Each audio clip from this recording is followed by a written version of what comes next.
Oi, turma. Ah, Esse vídeo é para a gente dar continuidade a nossos estudos.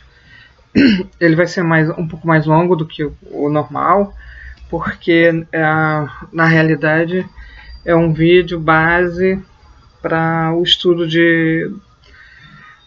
da nossa disciplina Metodologias Queer e na teologia, né? E o último vídeo que eu postei para vocês, eu comentava de como que no século passado, com toda a consolidação dos movimentos identitários, e entre eles o feminista, né, a gente constituiu uma ideia de luta social e de organização de sociedade, e para dentro das igrejas isso representou estudo bíblico, com leituras a partir da mulher, o que se conheceu como teologia gay, que são aquelas iniciativas de desvestir o texto bíblico em relação às orientações sexuais. Então, ali no século passado, se chegou num nó, né? E esse nó é justamente pensar toda a vida social a partir desse link da identidade individual e da liberdade e da consolidação de direitos. Não que isso não fosse importante, nem tivesse sua relevância, mas se chegou no embretamento, porque toda essa luta de afirmação de direitos a partir das identidades constituiu um fenômeno histórico concreto, que as identidades se multiplicaram, mas se multiplicaram num fenômeno tão fragmentário que ficou difícil consolidar lutas conjuntas. E pior, toda vez que juntava os fragmentos, você tem muita dificuldade de entender o todo. E isso foi simultâneo a um avanço na teoria e na teologia também, que foi fazer alguns saltos teóricos que de um movimento para dentro da busca das identidades, do espaço e de como a mulher teve protagonismo na história teológica, na história cristã, na história da humanidade, para um processo de desvestir as estruturas de sociedade e como que elas operam, os processos de destinação dos agrupamentos e como que a construção das identidades consolida paredes e consolida as formas de domesticação das pessoas, né? Que são o que o Michel Foucault chamou de regimes de controle, né? Então, nos Estados Unidos, o primeiro esforço teológico e que dá um pouco visibilidade foi, que é muito conhecido, eu quero mostrar a capa para vocês que eu ganhei de presente, né? Que é o comentário bíblico queer.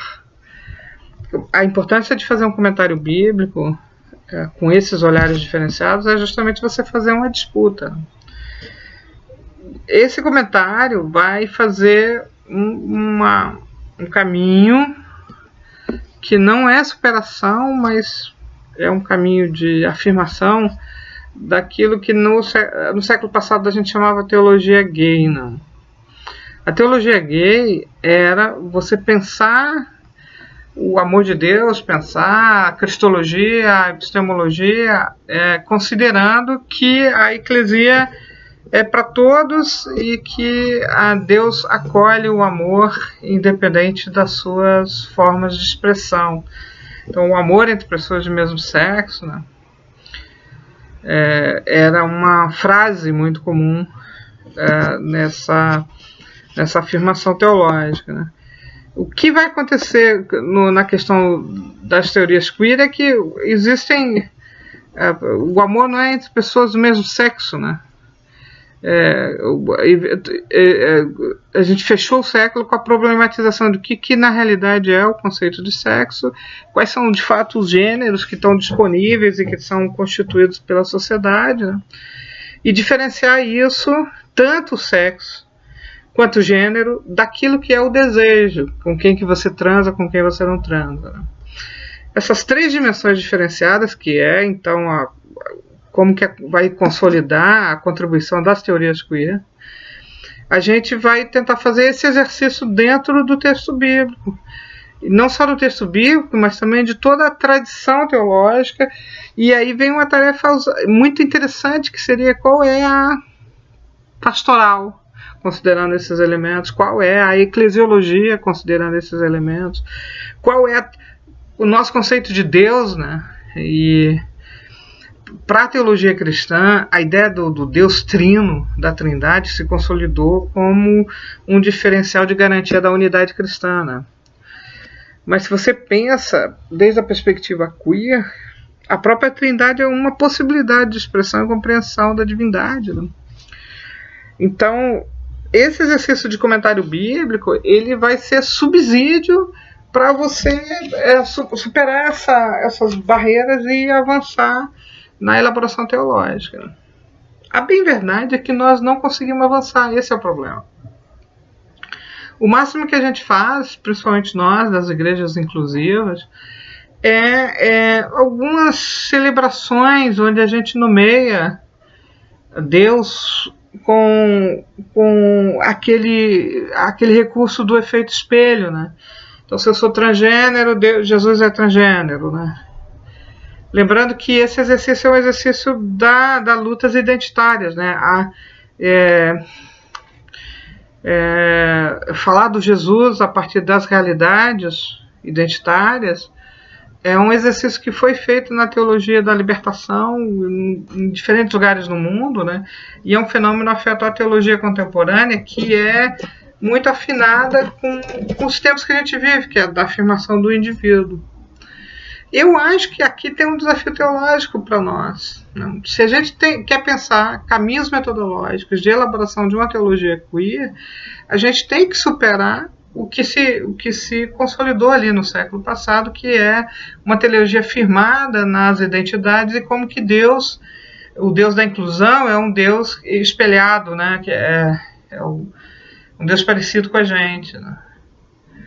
Então, aqui é o meu desafio, né? Qual seria uma contribuição efetiva das teorias queer para a teologia, pensando assim, existe um fazer teológico que supere isso, obviamente não negando, mas que avance na quebra das barreiras e na possibilidade de elaboração de uma teologia que realmente fale de todos nós e não somente das nossas individualidades, das nossas identidades. Essa aula é para a gente pensar isso e vocês estão desafiados, né? O produto desse momento da disciplina é a gente se debruçar sobre isso. Bons estudos!